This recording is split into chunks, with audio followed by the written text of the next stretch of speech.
Olá pessoal, nesta aula a gente vai ver um pouquinho sobre o que foi o movimento abolicionista que se dá ali no século XIX e que influencia diretamente nesse processo que culminou com a abolição da escravidão no Brasil. Então, pela imagem aqui, vocês conseguem observar alguns abolicionistas históricos importantes que durante muito tempo não estiveram dentro desse panteão dos heróis da nossa nação. E com o tempo, a historiografia, que é esse estudo sobre os documentos, eles vão nos mostrar, vai nos dar outras perspectivas sobre um processo importante na história do nosso país, que é o fim da escravidão aqui.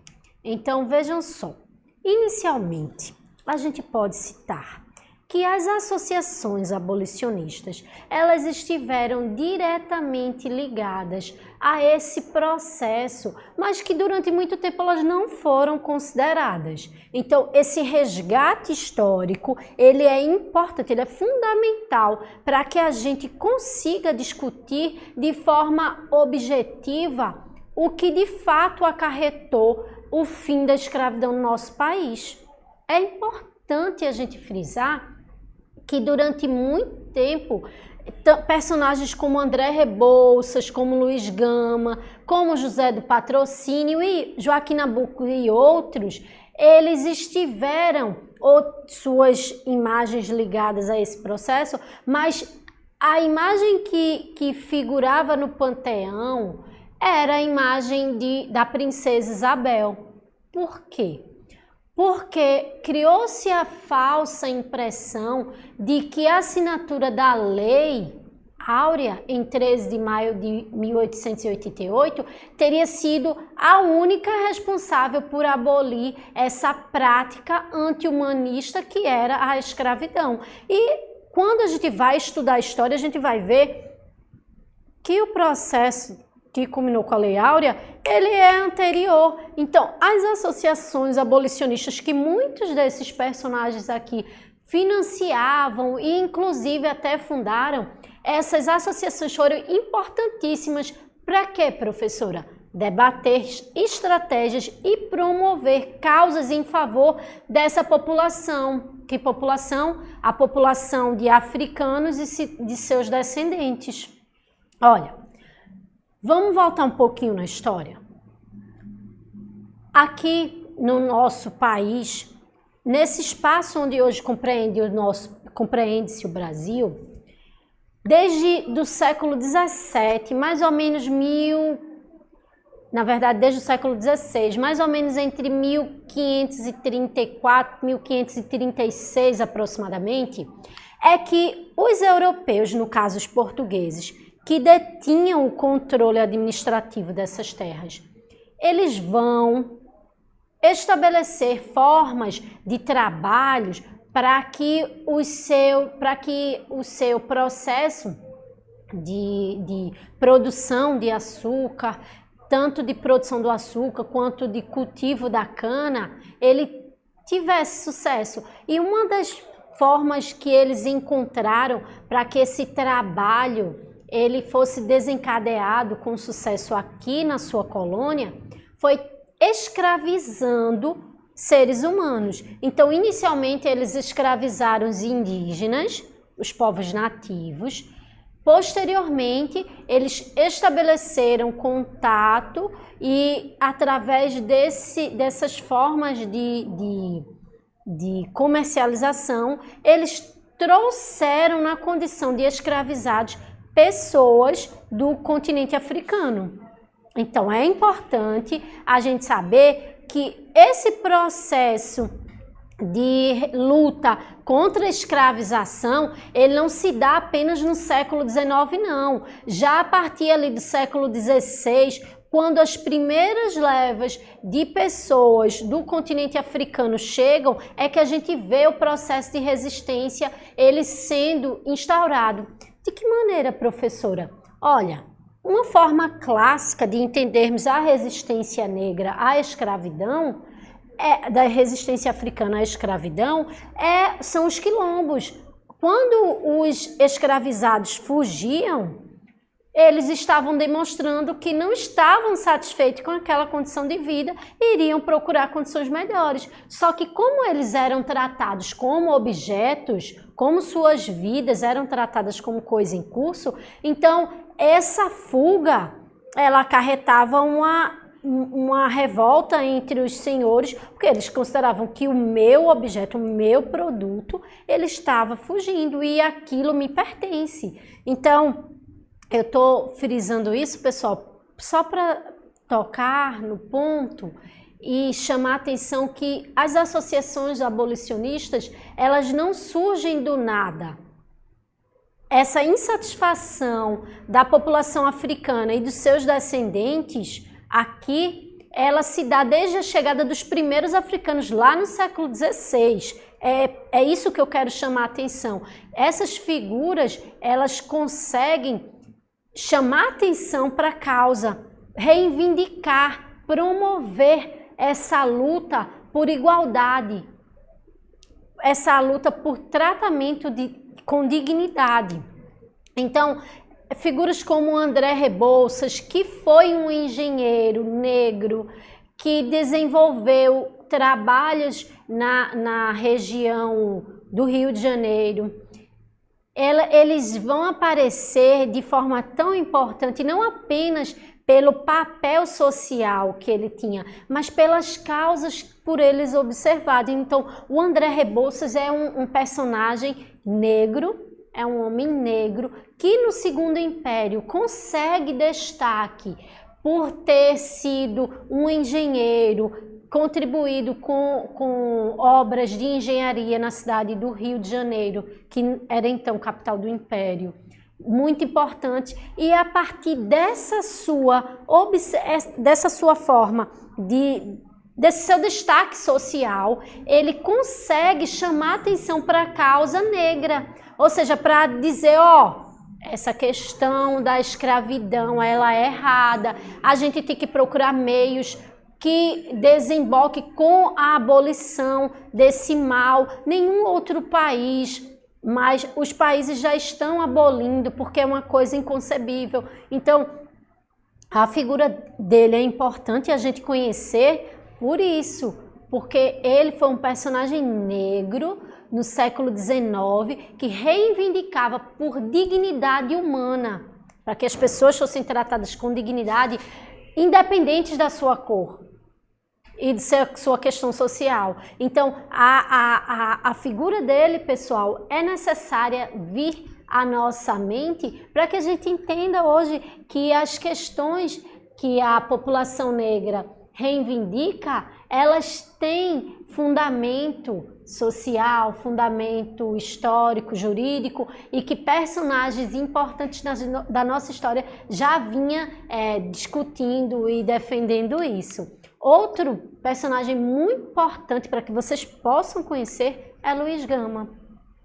Quem foi Luiz Gama? Olha, recentemente, inclusive, até saiu um filme falando sobre a sua trajetória. Existe a associação no estado de São Paulo chamada Fundação Luiz Gama, que desenvolve uma série de atividades de inclusão social para a população negra.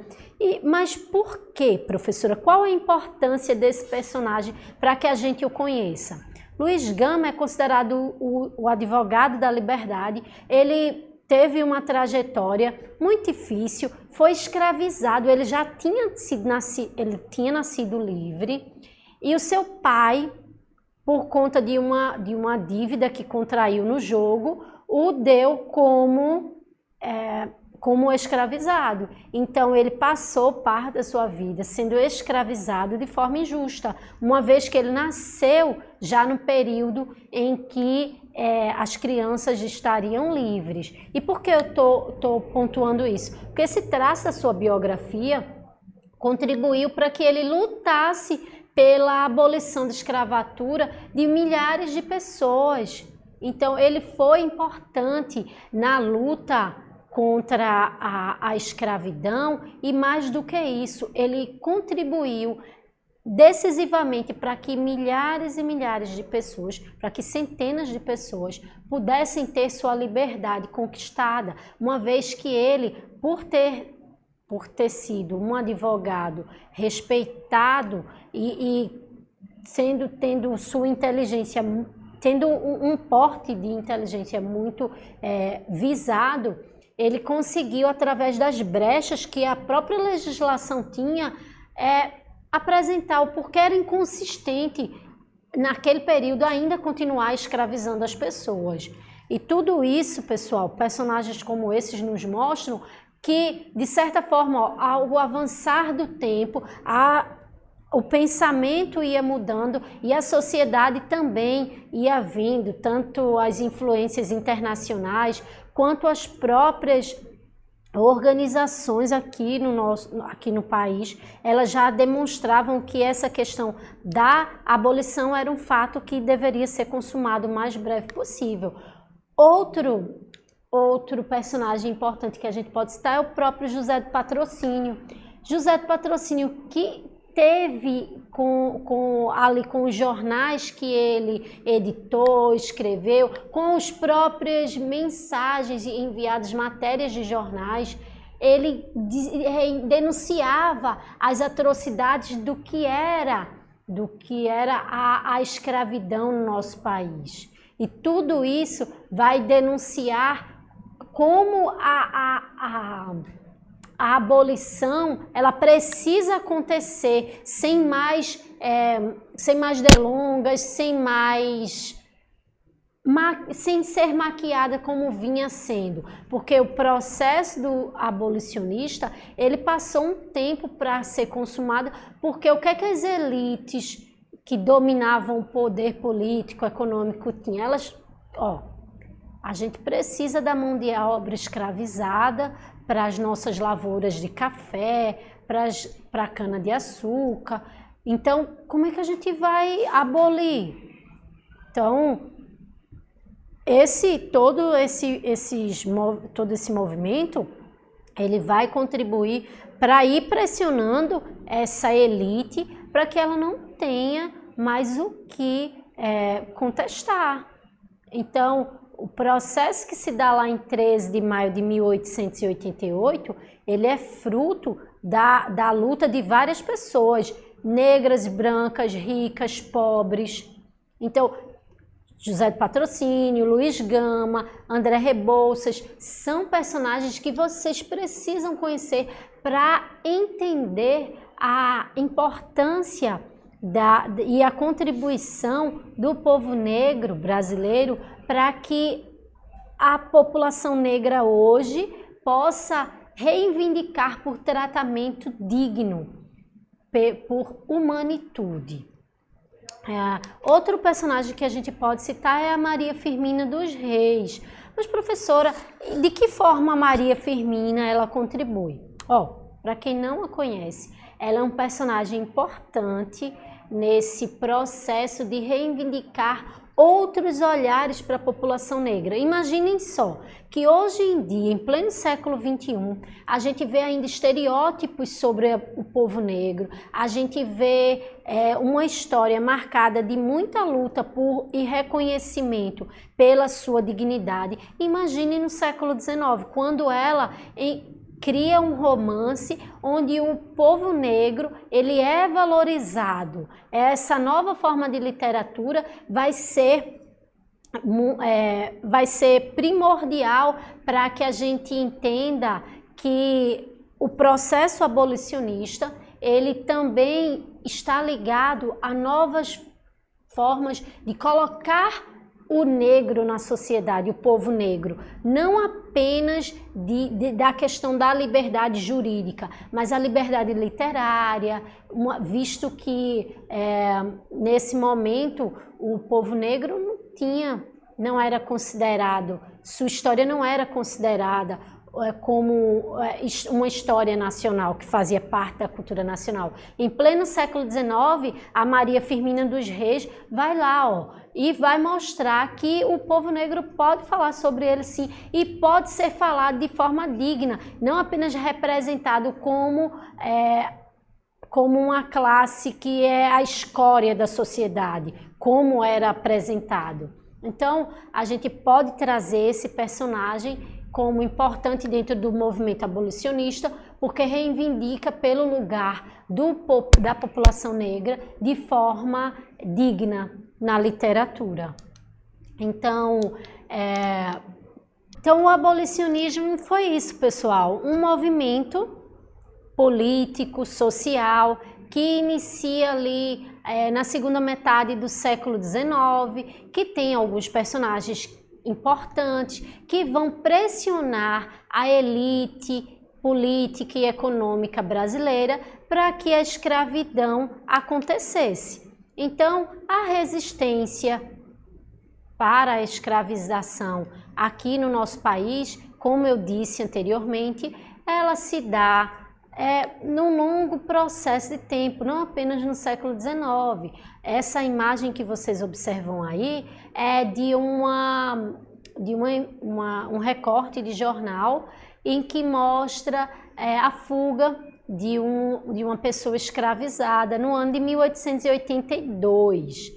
Lá ali no finalzinho do século XIX. Mas isso não quer dizer que anteriormente não havia essa fuga. Óbvio que havia. E a gente perceber que essas fugas eram uma forma de resistir, ou seja, se ele está fugindo é porque ele está resistindo, não está aceitando aquele processo. Logo, essa observação, olha, existe fuga, então se eles fogem é porque não é bom. Então, se não é bom, vamos pensar em novas formas de vivermos tratando os outros com dignidade, seja no ponto de vista econômico, seja no ponto de vista social. Então, trazer esse ponto aqui é para vocês conseguirem ligar, pessoal, o movimento abolicionista como um processo que surge e vai se desenvolvendo ao longo do tempo. Aqui eu trouxe algumas leis abolicionistas para que vocês possam se situar do ponto de vista cronológico. Então, em 1850, a Lei Eusébio de Queiroz. Em 1871, a Lei do Ventre Livre. Em 1885, a Lei dos Sexagenários. E, por último, em 1888, que é a Lei Áurea, que abole de vez a escravidão no Brasil. Os movimentos abolicionistas, já no século XIX, observavam que isso aqui era um entrave para que a lei final de abolição acontecesse. Então, eles não viam, já naquele tempo, eles não viam isso aqui como um dispositivo que pudesse ser utilizado de forma eficiente. Eles observavam isso aqui como uma maquiagem. Então, proibir o fim do tráfico negreiro não proibiu que dentro da colônia, dentro do império, essa comercialização de pessoas já acontecesse. A Lei do Ventre Livre, existiam inúmeros casos de pessoas que nasciam, assim como o próprio Luiz Gama, nasciam livres e eram escravizadas da mesma forma. Assim como a Lei de Sexagenários, que tornou-se uma lei que foi uma piada nacional, uma vez que chegar à idade, alcançar a idade de mais de 60 anos, vivendo numa condição desumana e desigual, como os escravizados viviam, era quase que impossível. Então, esse processo aqui de leis abolicionistas, eles culminaram com mas eles foram, sobretudo, um modo que a política, que a elite brasileira encontrou para ir segurando e continuar escravizando os africanos e os seus descendentes.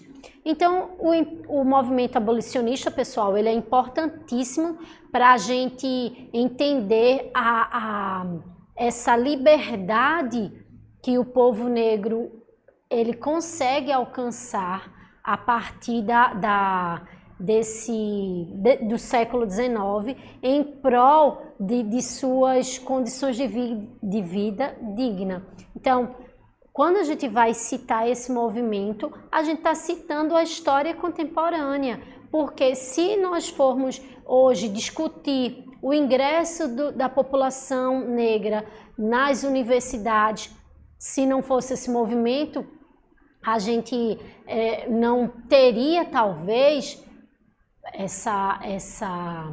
toda essa mudança na mentalidade e na organização social do nosso país. É claro que a gente sabe, né, que uma série de fatores e até de mudança no campo internacional influenciaram isso, mas a gente não pode deixar de mencionar o movimento abolicionista como um dispositivo, como uma ferramenta, como um momento importantíssimo para que hoje a população negra no nosso país tenha acesso e tenha condições de vida e possa reivindicar por condições de vida com dignidade. Então, nessa aula a gente viu muito que superficialmente a importância do movimento abolicionista para a construção dessas novas mentalidades em favor da dignidade do povo africano e de seus descendentes. Então, pessoal, na próxima aula a gente vê um pouco mais sobre história e entendermos mais também sobre esses processos que influenciam diretamente na organização do nosso país.